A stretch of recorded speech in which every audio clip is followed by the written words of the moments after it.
The meeting will come to order. Before we start the meeting, we'll have a pledge of allegiance, please. I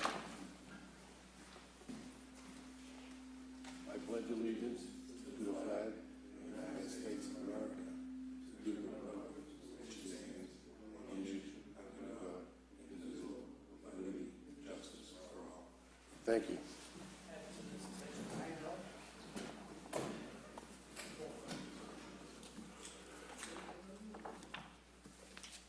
Okay, the following matters will come before the Revere License Commission. This is a regularly scheduled meeting. And the first order of business is the applications considered. The first item is Revere Restaurant Group Inc., DBA Tia Juan Margarita's Mexican Restaurant. This is an application for the Revere Restaurant Group for a change of manager from David Jordan to Kevin Light. Is there anybody here on behalf of? Kevin Light. Yes, would you step forward, please, and give your name and address for the record? My name's Kevin Light, home address 445 Pleasant Street, apartment number 17 in Weymouth, Mass. Very good. And sir, are you currently working at the Tia Margarita? Yes, Tia Margaritas, yeah. Okay. And is there going to be any other changes to the license other than the change of manager? No, sir. Do you have any questions? So, who's the current manager? I am. Who's the new manager? That would be me. Dave Jordan was the former manager. That's what I meant to say. So, yeah, they just transferred him, yeah. Okay, so he's not here. Is the reason for the change of manager? They just relocated Dave, so they had called me up. Okay. Is it a full service bar? Yes, sir. It is. And you've got you've managed bars and. Yes, sir. Yep, this is my third bar with Margaritas. Okay. So how long have you been there? With this current location or with the company in general? Company in general. The company in general, a little over 9 years. Okay. I got no more questions. Okay, thank you very much, sir. Are there any proponents? Hearing and seeing none, I will close that section of the meeting. Are there any opponents? Hearing and seeing none, I will close that section of the meeting. Before we proceed, I have to, excuse me, say that obviously Commissioner Guanasso is not here today. She's had an emergency, and I hope it goes well. And because of that, if we are unable to reach a decision, you'll have to come back if there's a 1-1 tie on any particular vote. Okay. So I just want to put that out there for everybody so that everybody understands that's what's going on here today. Okay, so before we take a vote, I'll put a motion that we approve this transfer. Thank you. I'll second the motion. Thank you. Very good. The motion is approved. The application for Revere Restaurant Group, Tia Juan Margarita's Mexican Restaurant, 85 American Legion Highway, for a change of manager from David Jordan to Kevin Light has been approved. Item number 2, Lazy Crab, LLC, excuse me, 733 Broadway, Unit 1, Piping Huang, manager. This is an application for a pledge of license. The application of Lazy Crab for a pledge of license to Rockland Trust Company. Your name and address for the record, yes, please. Mr. Chairman, members of the board, Joseph Catogio, 1 Sprague Street, Revere, representing the applicant. I represented the applicant at the point of the initial application for the liquor license, which was a few months ago. That license was approved. The situation was that the issuance of a liquor license was a condition preceding the purchase of the condominium that houses the restaurant. This is the old Sebastian's on Broadway. So part of the purchase was the business and the condominium that houses it. Again, prior to the completion of the purchase, there was a condition that the liquor license issue. We got that. When we went forward with the purchase, the lender at that point decided that an additional collateral for the loan to complete the purchase of the condominium would be a pledge of the license. This is the reason why this was done in 2 stages. We had no idea that they were going to require that at the time that we initially applied. This is a pledge to a commercial lender. It is for the sole purpose of completing the condominium purchase. Even though it is a condominium, it's considered a commercial loan purchase because it's commercial business that's housed in it. There is no other interest in the license going to no other party and for no other purpose. So it is just for that sole purpose. Very good, thank you. Do you have any questions, Commissioner? So, yeah, it's just, I know Sebastian was a restaurant, it's now Lazy Crab? It will be. It'll be, there are some slight renovations that'll be done, but it'll be a restaurant similar, in all manners, just as we represented when we applied for the license in the first place. The bar remained the same, seating capacity. So the license is getting transferred from Sebastian's over to the new, restaurant? No, we applied for a new license. Oh, for the new license? Yes, and we obtained the license. Okay.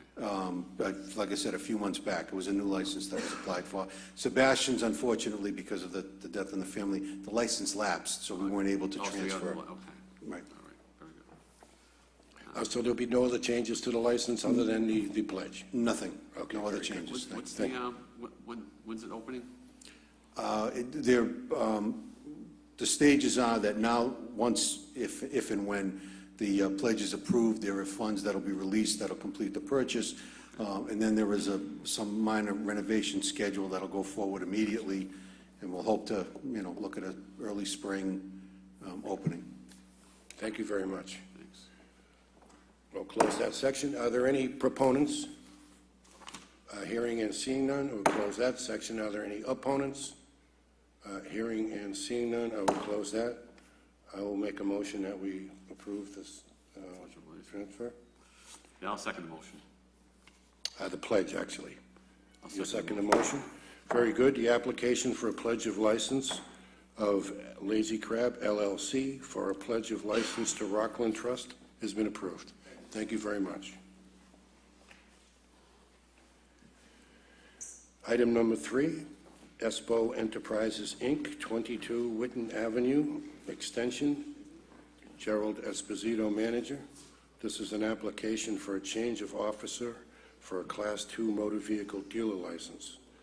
The application of Espo Enterprises, Inc. for a change of officer, said officer being the addition of a new officer. Yeah, name and address for the record, please, gentlemen. Gerald J. Esposito, Jr., 95 Whitten Ave, Revere, Mass. Gennaro Angiulo, 9 Vernon Street, Nahat, Mass. 01908. Thank you very much. And can you explain what we're doing?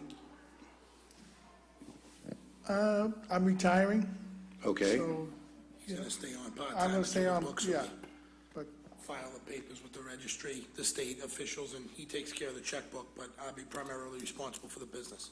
Very good. Doing business together for, I think, over 10 years at that same location. Right. No violations or restrictions.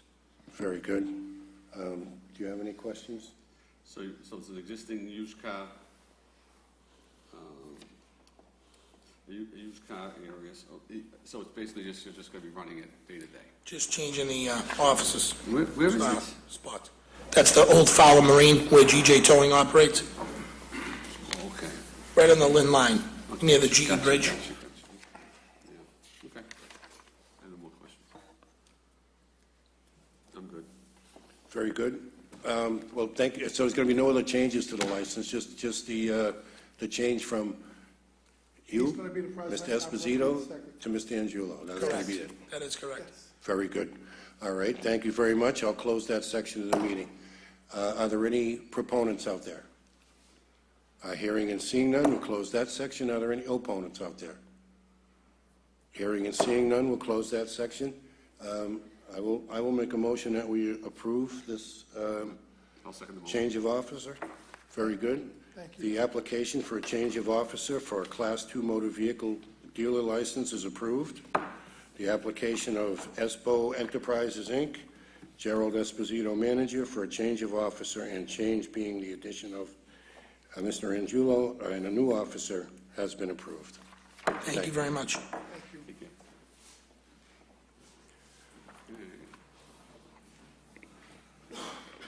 Item number 4, 7-Eleven, Inc., DBA A+, number 40076H, and A+, number 40292H, 1030 Broadway and 781 North Shore Road, respectively. Francisco Vernal and Yosef Asni, managers, respectively. Mr. Vernal? I'm sorry, who is here on behalf of this other corporation? So, good afternoon, Mr. Chairman, members of the board. So my name is Raymond Coulard. Okay, I reside at 4 Bacon Drive in Saugus, Mass., and I'm actually the region leader for 7-Eleven. My name is Nadeem Shakur. I'm an area operation manager for New England Market. I live in 85 Valentine Road, Northborough, Massachusetts. Thank you very much. And what are your plans for this license? I see you want to transfer a 2 common victualers license. So right now, 7-Eleven is in the process of finalizing the acquisition of the Sunoco properties. Not every single property, but the majority of the properties. Right now, to the best of my knowledge, we don't plan on doing an awful lot with these stores until 2019. So this is more just a change of ownership, making sure we have the proper victular license and everything under the 7-Eleven corporate entity. So the common victualers license that you're looking for, you're going to be preparing food on the premises? You're going to be serving food on the premises? So the 7-Eleven model does have prepared food on the property right now. I'm not sure what preparation is done in the stores, but right now, the operation is going to stay exactly the way it is until we start the process of remodeling and doing the remodels inside and outside of the locations. And when would you expect that remodeling to commence? Right now, the latest I heard from yesterday is that we're not going to start this process until 2019. Do you have any questions? So is no one from no representation from Sunoco's here, correct? Yes, I'm here from. Oh, you're from Sunoco? Yes. Okay, oh, sorry, okay. That's good. So these have beer and wine? at No, these there's no beer and convenience- wine, nothing will change. We'll have the same manager, same staff, nothing's going to change. Just the ownership. Gotcha. No more questions. Okay, thank you very much. I'll close this section of the meeting. Are there any proponents? Hearing and seeing none, we'll close that section of the meeting. Are there any opponents? Hearing and seeing none, we'll close that section of the meeting. I will make a motion that we approve the application of transfer of the 2 common victualers licenses. I'll second the motion. The application for transfer of 2 common victualers license of 7-Eleven, Inc., DBA A+, for transfer of 2 common victualers license from Sunoco, Inc. Requested hours of operation, both locations are 24/7. Thank you very much. Thank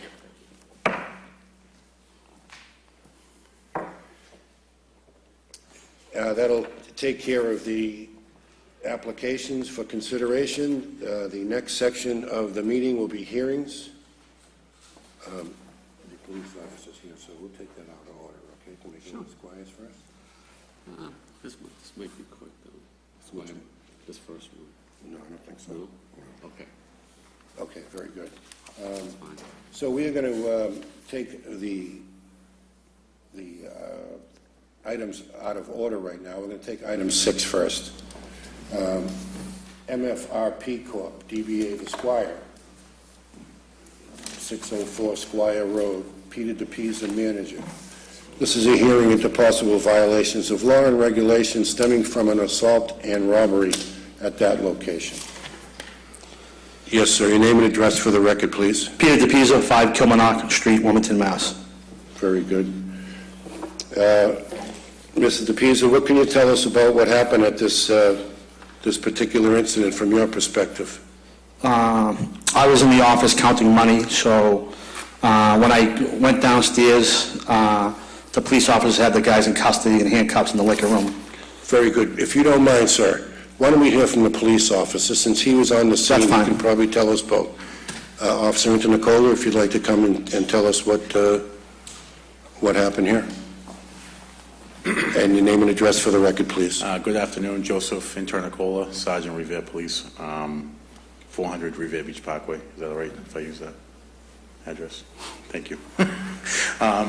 So on the night of December 22nd, morning of December 23rd, I'm usually there once a week working at detail, as I was today in uniform.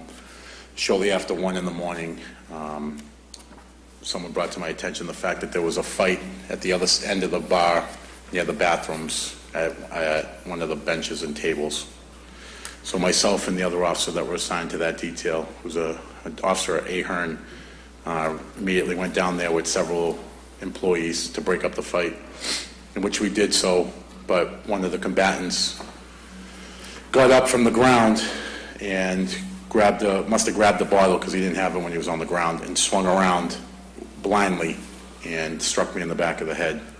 He was subsequently arrested and charged for disturbing the peace, resisting arrest, assault and battery on a police officer, and assault and battery with a dangerous weapon. And at some point, the club was shut down well before 2 o'clock. As soon as the incident happened, we turned all the lights on, they turned all the music off. I called for medical aid and backup, and there was... If you don't mind, I'm sorry to interrupt, but what was the security doing during this time? They're just stationed at different areas of the club. So 2 at the front, 1 at the back. One was on the in the corner with one of the rooms. So they were stationed, normal spots. It looked like 2 different skirmishes, so I'm not sure where people were. I was in between one, then another fight happened on the other side of like a bench. So there was people dealing with that as much as dealing with what I was dealing with as well. So there were people around the area. Did it appear to you that there was over-service involved? No. I mean, again, I couldn't really tell how intoxicated the combatants were. I really only saw the one that struck me. And he's in there literally every week. I see him. He knew my name. And that doesn't make it okay. And I obviously charged him and arrested him as such, but he tried to deny hitting me and striking me and swinging the bottle. But it is a regular in there that has never been a problem. And I'm usually there and assigned that job every Friday. Whereas that kid, when he enters the club, will shake my hand and shake everyone else's hand. He's known to everyone. Again, the other person, I didn't see his face. He was separated, like we would do in any fight, separate the 2 as quickly as possible. I didn't even see that person because I was focusing on the other one. Did you happen to see this thing on video after to get a sense of what happened around you as it was going on? I didn't see the video. I'm not sure there is video. I think having a conversation with him, with Peter and his brother about obtaining that for court purposes. You can ask him about that, but I don't believe the recording devices are still on scene. I think they were taken for a previous incident because the DA did ask me about that, and we were going to try to get that right away. But I had a very good, obviously, view of what happened. I saw that it was a Corona bomb. As my attention, as he swung around, I saw it coming. It was just too late to do anything about it. No, I understand. Now, from your perspective, did you feel as if the management and the security did everything they could to protect you, or to at least make sure that the patrons were protected? Was there a situation that you felt was, that they did what they were supposed to be? I have to say that I'm pretty sure Peter was holding my head and got blood all over him, making sure that he was addressing my wound. I didn't know I was bleeding. I didn't know I was bleeding at the time. I felt it, but I was more, my adrenaline, whatever was going, I wanted to arrest the bad guy, the suspect that did this to me. And he tried to make light of the situation, like, I hope you don't have any diseases. I remember everything. And he's holding my head with the rag. So I would have to say yes on that. Very good. Now, as far as thinking of this thing in retrospect, are there things that you can think of that going forward we could do to prevent these kinds of things from happening?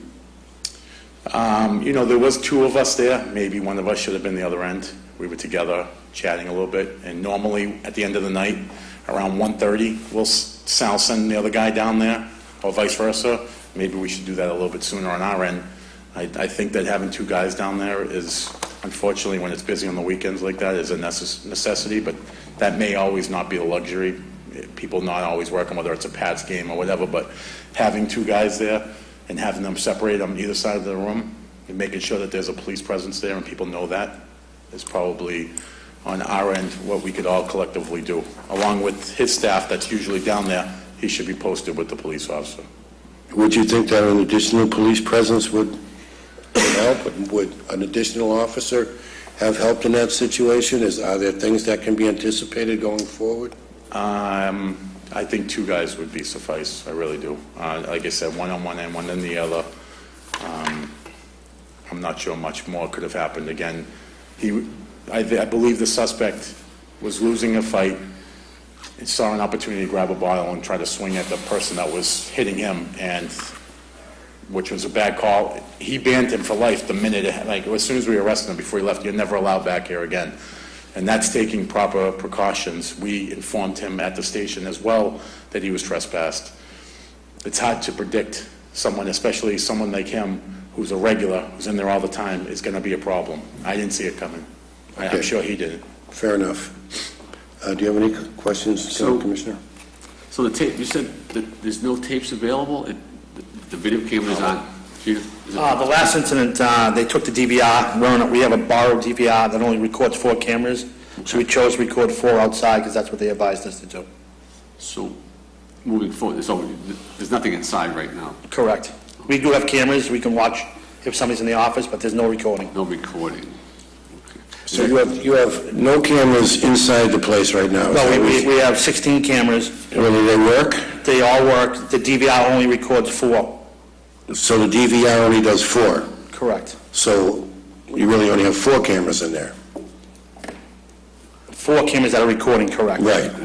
But those were outside, you said? Correct. Okay, so there's no inside recording? Correct. Do you have any cameras out in the parking lot? Yes, we have 6 cameras outside.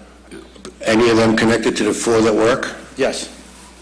So inside you only have 3 then? Or how many cameras? We have 16 cameras total, sir. I understand you have 16 cameras. However, the VCR only holds 4 cameras. Correct. Correct. So in actuality, you have 12 cameras that aren't hooked up to anything. And then another 6 cameras outside that aren't hooked up to anything. Is that what you're telling us? No, you can live monitor each camera from the office on the TV screens. They just do not record. Right, but they're not hooked up to you. They're not recording, right? Correct. Yeah. So in this situation, did you see any of the incident happening? No, I did not. I only saw when the DJ came and got me. Okay. I ran downstairs. I gave medical aid to Joe. The kid was already in handcuffs. Okay. So all right, so I guess at the end of the day, they weren't there. Having them recording this situation, I'll ask the police officer, is that important to have that, or we have witnesses to know that this guy or this kid, did swing them? Could this kid get off without witnesses, basically? There's no way. There's plenty of witnesses. Well, the other officer that was there with me wrote the report with me after I left the hospital, and I'm as good a witness as any. But it is good. In a previous case, we were able to use the cameras. That is a bonus when you're going to trial. Correct. But again, he's going to try to inquire when to get his equipment back. And I inquired with the detectives as well, but I would imagine once that case is resolved, he'll get his equipment back. But that's above my pay grade. Yeah. No, I understand. I just was, Right. It seems like, sometimes without a clear witness, if no one's going to step up without cameras, it could be a problem getting this kid. I believe there's at least 12 witnesses. That's all the incident. So we do there have should that. be no problem prosecuting. Okay. So, staying with this kid, did he have past violations there, or was this first time Never had a problem. with that kid? Okay. Was he intoxicated when you arrested him? Was he in rough shape? I didn't transport him, Oh, you and did I didn't not. see him at the booking area, but So, any idea if he was in the report? Doesn't indicate. I was asking Officer No, the report doesn't indicate that. Okay, so we don't know, okay. Okay, so I got that. So from best of your knowledge, best of your, you know, I guess knowledge at that situation, do you think that the owners were negligent in anything outside of, I guess, not having video, DVRs, the cameras, but other than, having enough security in place outside of just you two, do you think there's anything that could have been done that could have prevented something like this? I honestly don't, because how do you predict that something like this is going to happen unless there was an incident in which we let it go and let him stay because he was a regular, which didn't happen. If they saw him arguing with someone and let him stay and just said, oh, don't get into a fight, none of that happened. There was no pre-warnings to this. Everyone is patted down at the door by a bouncer, and I stand there to make sure, number one, I'm where the register is at, where the money is, most of it anyways, when people come in and out. And I make sure that when I'm in there, that whoever comes in and out of that place sees that there's a police officer there. So that's why I typically stand near the register on the other side, because I want every patron to know that there's a police officer present. So it's clear that one of those combatants, the suspect that got arrested, knew I was there. Yeah. I mean, there's no doubt he's there, and I'm there usually once a week. We have assigned jobs that we usually get. That seems to be my Friday assignment from the detail office. So I'm a regular just as much as he is there, only I'm not. So in terms of capacity, was the place full, or was it an average crowd, or was it over?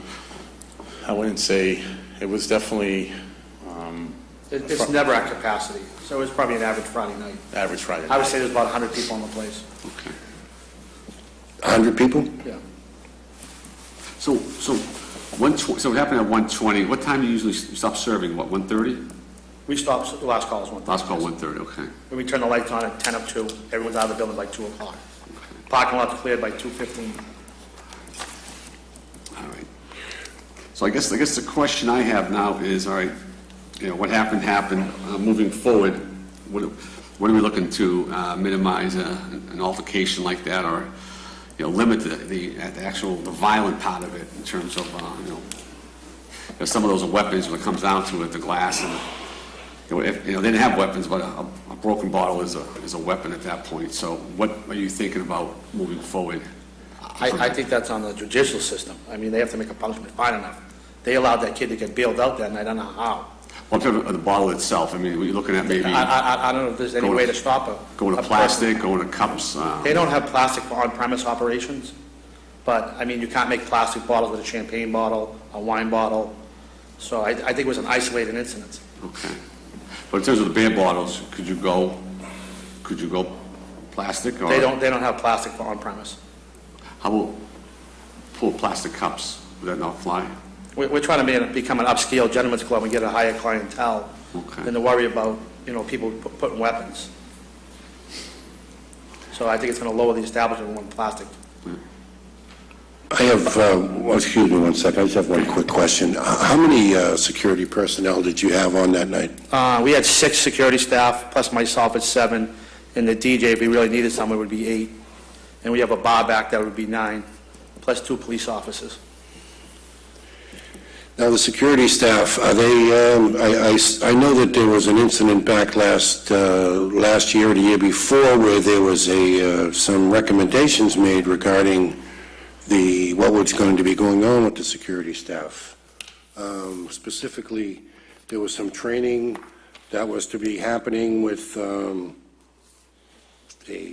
operation that was going to be training the security They're all people. certified and trained in crowd control and security presence. The 6 people that were on were certified in crowd control? Yes, and security. Is that something that you do for all of your I employees do when it they for come in? all new employees.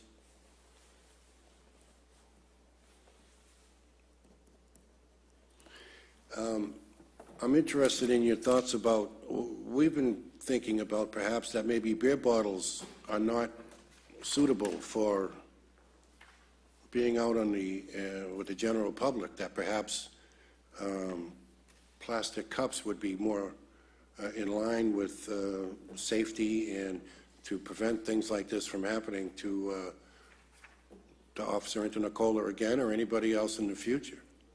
What are your thoughts on that? I mean, my thoughts, if someone's evil enough to, to hit a police officer, they'll just pick up a chair or a bar stool and swing that if they had to. They're going to find something to use as a weapon. Like I said, I think it was an isolated incident. I don't think it's ever going to happen again. I just think the judicial system needs to make the punishment severe enough that if someone's going to strike a police officer, they go away for 10 years. Very simple. If they bail them out right away, that shows the public they have no respect for police officers. So I don't think going with the plastic's going to solve the problem. If somebody's looking to damage a police officer, they're going to pick up a chair, they're going to pick up a bar stool, pick up a pocketbook. I mean, they'll do something. That's my opinion. Well, I understand that. Officer Antonicola, when have you been involved with other disputes in there? Have you seen other fights in that place? I mean, I know there's always arguments and people getting in beefs, but... Well, 2 years ago, I arrested someone in there that was about to get into a fight, and he turned his aggression from the person he was attacking or fighting with, and then one of the security guards got in between that, and then I got in between them, and then he turned his aggression to me. And I don't think that was he wasn't on alcohol. Whatever that guy was on, it was something different. He was on some mind-altering. I testified. We had the cameras. I was able. He actually was the only witness that showed up as well, and the guy was found guilty. But long story short, that man was extremely strong and unable to reason with. And again, another incident. How do you predict that's going to happen and prevent it? Okay, well... Other than trespassing that gentleman as well and keeping him out of there and arresting him and charging him and going to trial. That was I believe, the last fight that I had or incident. Have you heard of, from the other officers regarding people throwing bottles? Has that ever been an issue, or? Not that I heard, but Lieutenant Randall might know more. I'm there often, but not as that much that I would know. This is the first incident that I've since I owned it, that there was been a bottle used. So I believe we've owned it now for, I don't know, 5.5, 6 years now, so. Okay, do you have any other questions, John? I guess it comes down, from a safety perspective with, obviously the police and even you guys. And I guess it comes down to, are you comfortable with the bottles, right? I mean, I understand they can use other weapons, but the quickest and easiest thing is grab a bottle and use it as a weapon versus a stool or chair. It's a little more difficult. How do you feel about that, Officer Antonicola? Because, again, not having glass bottles it's not 100% safe in there, but it's a little more safer than having the glass bottle. So I just want to... Actually, Commissioner, if I could speak on that. Sure. I spoke to the chief about this at length, and the chief is of the opinion that the club should not be handing out bottles over the bar, that we should switch to another mode of delivery for beer. And I would imagine with champagne or wine or anything else, that the Revere Police Department is of the opinion that there should not be bottle service at this particular location at this time. Okay. Okay, on that note, and I had a similar conversation with the chief, and he suggested possibly aluminum cans, but I don't believe that would solve the problem. I mean, I would imagine a full aluminum bottle can do the same blunt trauma. Mm-hmm. Especially, I think they're served like at a Red Sox game or whatever with the caps on them, so you'd be able to cap that. Mm-hmm. Now, I mean, or if someone had a cap and could cap a full bottle, I mean, I'm not sure there's much you can. So, but did you say it's Peter, right? Yes, it's Peter. Did you say it's not allowed? They don't do it for not on-premise operations. So we serve 12-ounce beers, and the only thing I ever heard was 16-ounce beers being in plastic bottles they serve at liquor stores. So it would be an increase in cost. It wouldn't be cost-effective for us to do that, to buy all new glassware that breaks all the time. Like I said, I can see if this happened every day, every week, then we have a problem. I mean, this is an incident that we had a problem once in 6 years. I mean, the other guy 2 years ago, his fist was more stronger than the beer bottle. And this guy was on acid or some kind of mind-altering drug, and he just had like human strength. He probably could have done the same damage if he connected. That's my opinion. Gotcha. But if they were available in the 12-ounce bottles, that could be an, because to me, from a prestige perspective, having a glass or aluminum bottle doesn't change the perception of the place. Obviously, plastic cups would, but you really can't tell the difference. But visually. I think if a customer wanted to do damage, he can smash a glass in Correct. someone's head too, so. Correct. We're back at the same Correct. spot. Correct, on the glasses, correct. Right. On the mixed drinks. So, okay. Interesting. All right, well, I would like to make a motion to continue this for 3 months and see, do some research and see exactly what is, if this problem is something that is, Officer Intocola doesn't seem to think it is a silver bullet as far as preventing this kind of thing. And so if it is going to not be that and be more of a hindrance, then perhaps it's not something we ought to do, and maybe we ought to look around and see what some other cities and towns are doing, perhaps, or I don't know. That would be my Commissioner, I can suggestion. tell you that in this city, there are other bars that do not hand bottles over the counter. They pour the drink into a paper cup, and that's how it's delivered. Very good. Well, do you want to make a motion to? Well, I understand. We get a lot of different, not opinions, but we got facts, we got opinions, we got. It has been a one incident since you've owned the place in 6 years. This particular situation, I get it. It's not happening every week or once a year. It's happening Correct. once. But I understand there's other, establishments using that, not handing bottles over. So, I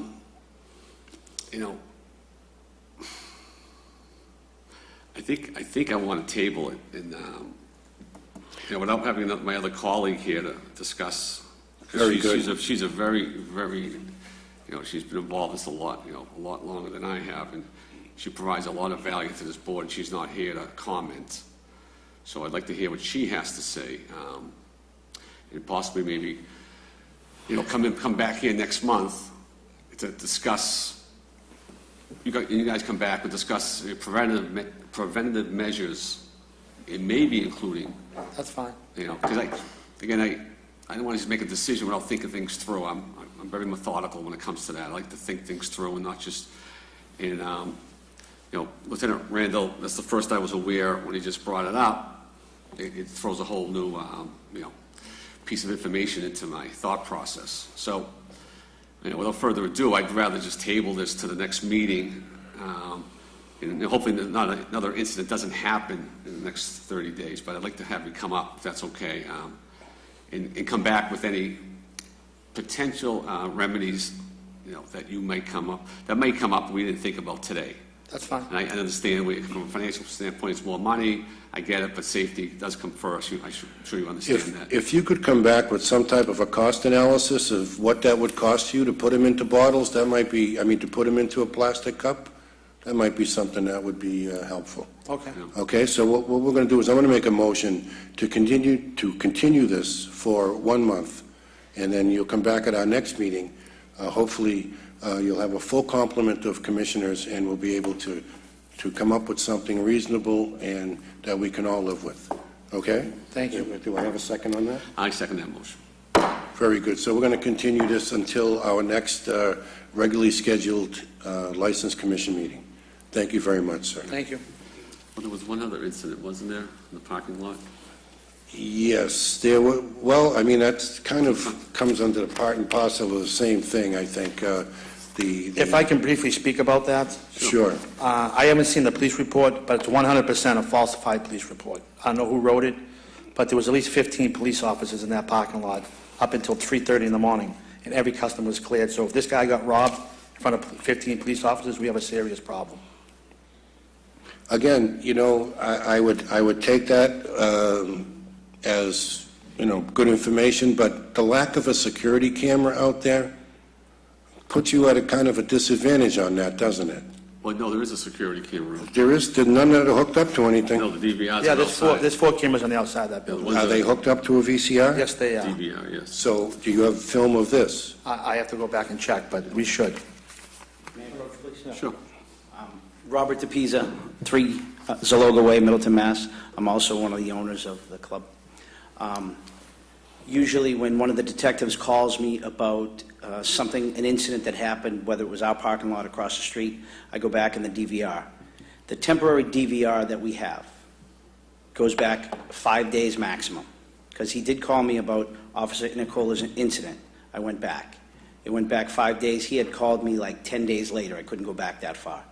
The other issue is, we have never been aware of this incident at all. No officer has ever contacted us, no detective has ever contacted us. When we saw this in the letter that was sent to us from the Licensing Commission, that was the first we ever spoken about it. I even asked Officer Nicola, do you know anything of this? He goes, I've never seen any report on it. So I don't even know who the person is or anything of that nature. So it says it happened at 10:20 a.m. Is that correct, or 1:20 a.m.? I think it was 120. Okay, well, it's a typo, okay, that's, also it's 1:20, okay. All right, that's where I was confused. You guys don't open that early. No. Okay, so as far as you know, you're not aware of this until 10 days later, that's what you're saying? I was never aware, I'm still not aware of this whole incident here. When the detective contacted me about Officer Nicola getting hit, Yeah, it was about 10 days after the incident, and I tried to go back on the DVR to see if there was anything in the parking lot or anything, and it only went back 5 days. gotcha. Lieutenant Randall, any feedback on this report? No, all I have is the same as what you have, just in the report. I remember the 10:20 is when the report was made. So, That's not the time of the incident. It says it happened after closing. who made the report? Oh, was it Herrera? Okay, she's not here. Yeah, I mean, she's not here, so I can't comment on anything other than, No, he just went to Officer Herrera, he went to the station and just took a report from a victim, and this is basically just the victim's statement. I'm sure it's being investigated, I don't know where it Okay. is in the investigation All right. right now. we'll table it if it comes up. Very good. So we'll see you guys in 1 month. Thank you, gentlemen. I Thank think you. so. Just real quickly on that matter, that's about the time that I was being put into the ambulance.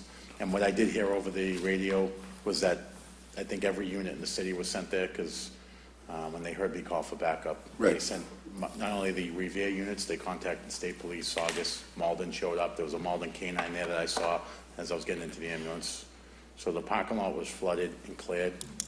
I just find it hard that a victim or a potential victim didn't approach any one of those officers that were there, making sure that not only I was safe, but everyone else was safe, the club inside and out, which is what they did, and cleared the lot, like he said. I find it hard to believe that somebody was robbed and didn't file the report right there and then with all those police officers there. There was no fight outside when I was being escorted in. The suspect was already handcuffed, escorted out the back. The cruiser pulled up in the back.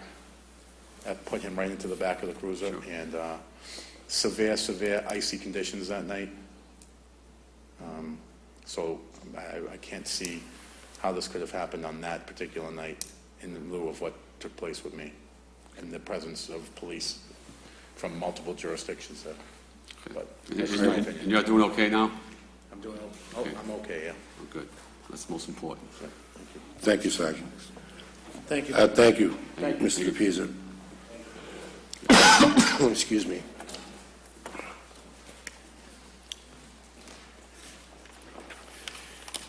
This is, excuse me, item number 5, Heng Chang Inc., DBA Jing's Garden, 163 Squire Road. Willie Lee, manager. This is a hearing concerning health code violations and opening the business in direct violation of a health department order of closure. Is there anybody here on behalf of Jing's Garden?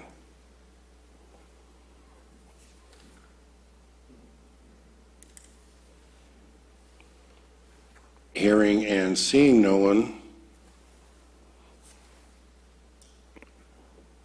I think that, Excuse me, Maggie?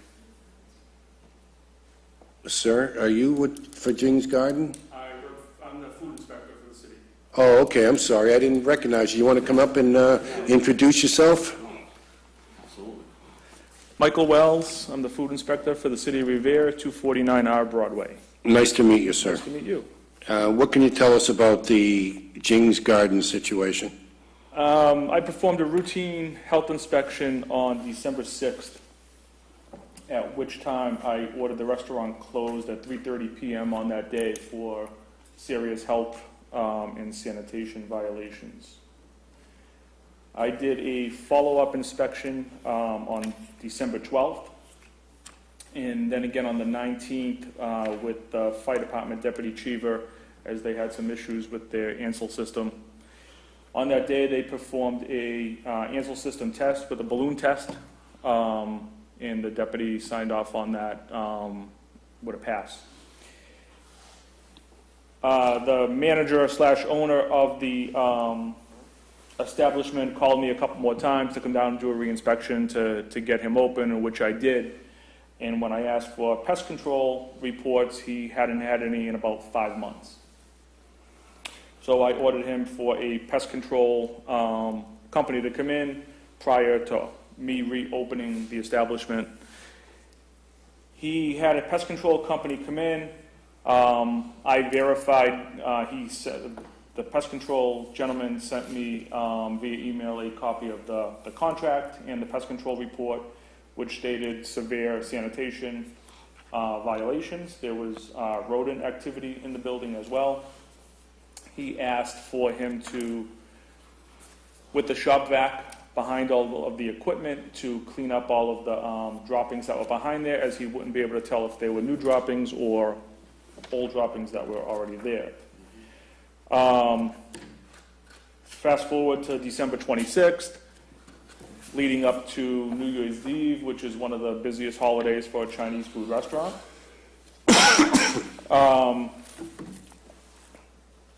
He still hadn't done anything as far as what he made some progress on my end, but he had not made any progress on the pest control end.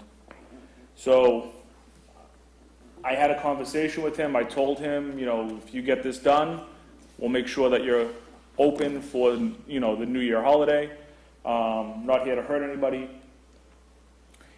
He didn't call me that entire week. I happened to drive by around 3:45 on New Year's Eve and noticed that his open sign was on, and there were people entering and exiting the building with bags. I pulled over, I went in, and I immediately shut down the operation once again. So he opened without health inspectional services approval. Also, he had removed the Board of Health sign off his window numerous times throughout this, since December 6th up until December 31st. So, he certainly had 25 days to get the place in order. He chose not to. And then he took it upon himself to open the establishment on December 31st. Without approval. Did he give you any explanation for why he was doing what he was doing? Or? Well, no, not really. He didn't want to lose out on the weekend. I understand it's your busiest, but I gave him plenty of opportunity. He had 25 days to get the place cleaned, which is certainly a sufficient amount of time. Now, I noticed he didn't want to, as far, the way I look at it is he didn't want to get down and dirty and get this done, so he had talked about selling it a couple different times, and then he told me that he was just walking away from it. So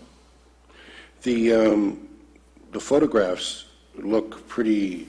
It looks like a really a lot of sanitary code violations, Yes. a lot of exposed food and things such as this. Does the guy have any training? Does he have any food service? He did have SurfSafe certification.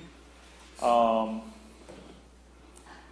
there were quite a few violations in there. The hood hadn't been cleaned in over a year and a half. And I believe there was a fire in there not that long ago, prior to that as well, so. So he's And then I also have pictures of New Year's Eve of what the place looked like as well, with, again. Did you go back in the kitchen on New Year's Eve? I did. Had it been cleaned at all, or was? Well, it was definitely better than the pictures that you're seeing. However, when I went in the kitchen on New Year's Eve, there was food literally on the floor. I have pictures that I can leave for you of just, pre-cooked food. Just the place looked like they had been operating for forever on New Year's Eve, when it was literally one day that they had been open. Mm-hmm. But again, even on that day, stuff that we had talked about through over the past month were already in violation. So. Very good. I noticed that there was some fire extinguishers that were like years out of Fire date. extinguishers are out of code. Had those been addressed, or was that He something? did have a fire alarm. He did have fire protection come in, take care of all that stuff with his Ansel system and his fire alarm system. Very good. So I mean, it's pretty safe to say he had all his violations. He shouldn't have been operating up until he hasn't done it. I believe he's still operating, correct? He is not, no. Oh, he's no longer operating. So is he going to try to open up again, or we don't know? Haven't heard from him. So he's out of sight, out of mind. Yeah. So what do we do from here? Well, we have taken under advisement. His license is up for renewal. I think we can. I will make a motion to not renew the license. Has it been renewed? He hasn't renewed his license. I tried to. Okay. It's on the list today. And he's not even here. And he's not here. So I think that speaks for itself. Well, thank you very much, sir. I appreciate your time, and thanks for coming up. You're doing a valuable service for the city. Thank you. Thank you. This is the New Year's Eve pictures, if you're... Sure. Now, I can email them to you for clarification. Do we find these owners if... I did give him a $250 fine for removing the sign off the door. But the problem with that is the fine goes to the landlord because it's attached to an address. Oh, okay. The landlord can give it to the tenant, I'm assuming, if it's in their lease, but, a lot of times... So it hasn't been paid? Fines, not as yet that I'm aware of. Okay, all right. But the fines go to the owner of the building, not to the tenant. That's Very good. I don't agree with that, but anyway. Thank you very much. Thank you. You're welcome. I'll make a motion to continue this also until next month, and then we'll have an opportunity to see what's going on with the place. And Yeah, he is not to open until, at least the next month until he gets approval of his license, I assume. right, and so He's aware of that. So we can close this. I'll make a motion to close this part of the meeting. Correct. So are you going to send him, are we going to send him a letter saying he is in violation if he opens? Or is that not our job? Thank you very much. Okay. Yeah, I was just trying to get clarification before I voted. So. You second the motion? I'll second the motion. Very good. The hearing will be continued till next month. Thank you very much, Mr. Wells. That concludes the hearing section of the meeting. The next is a communication from the Alcohol Beverage Control Commission of a return of no action for a transfer of application of Argueta and Pichet Corp., DBA Nino's Italian Restaurant. The next order of business is license renewals for 2018. For common victualer's license, I'll read them all, and we will vote on them all together. Is that? Yeah, do you need to do the address? No, I'll just read the name of the establishment. First is N Pizza Inc. Then we have Speedway LLC, Lee Burbank Highway, Tory LLC, Safi Market Inc., Choco Lafe LLC, Target Corp., Trifecta Donuts, Courtyard Donuts Inc., North Shore Road, Courtyard Donuts, Inc., American Legion Highway. RMG Donuts.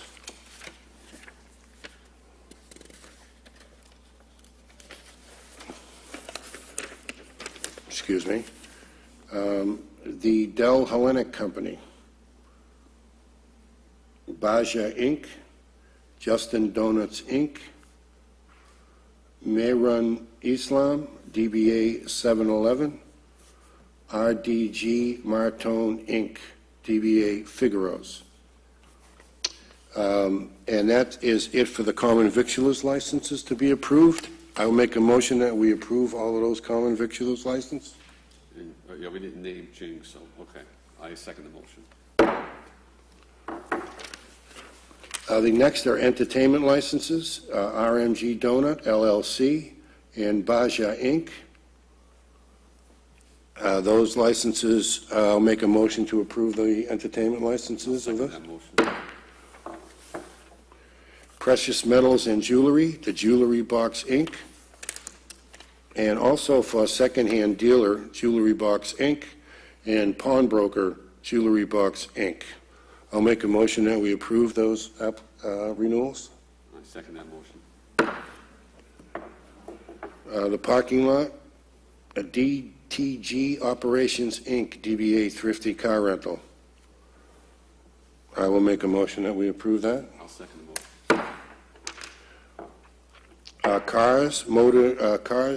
Class 2 motor vehicle dealers, Joseph DeFeo, Circle Auto Gallery Inc., Charlie's Auto Exchange Inc., Joseph J. McDonough,